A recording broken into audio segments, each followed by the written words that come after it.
Today we're going to be reading Meditations by Marcus Aurelius. Why should you read about him? Or why should you care what he thought? Because he was an emperor of like 50 to 90 million people. 20% of the world's population. If you want to be a king, or a queen, you should think like one. Right?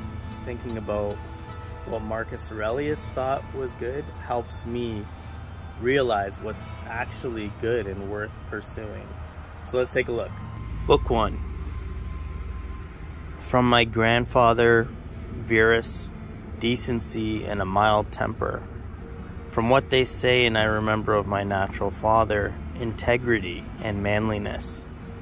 From my mother, piety, generosity, the avoidance of wrongdoing, and even the thought of it. Also simplicity of living, well clear of the habits of the rich. From my great-grandfather, not to have attended schools for the public, to have had good teachers at home, and to realize that this is the sort of thing on which one should spend lavishly.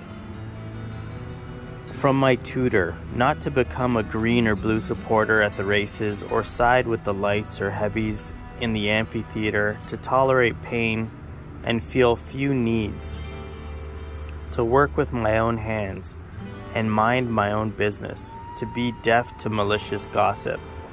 From Diognetus, to avoid empty enthusiasms, to disbelieve all that is talked by miracle mongers and quacks about incantations, exorcism of demons and the like, not to hold quail fights or be excited by such sports, to tolerate plain speaking, to have an affinity for philosophy, and to attend the lectures first of Bacchius, then of Tandasis and Marcianus, to write essays from a young age, to love camp bed, the hide blanket, and all else involved in Greek training.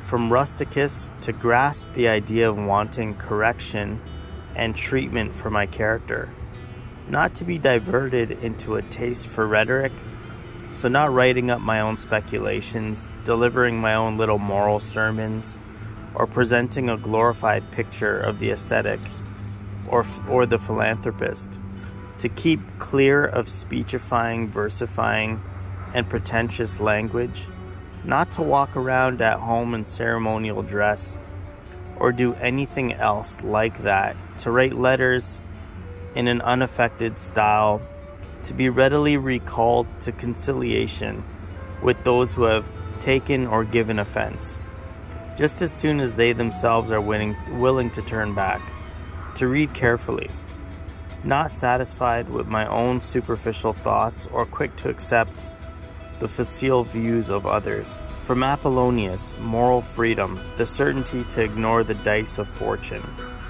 and have no other perspective, even for a moment, than that of reason alone.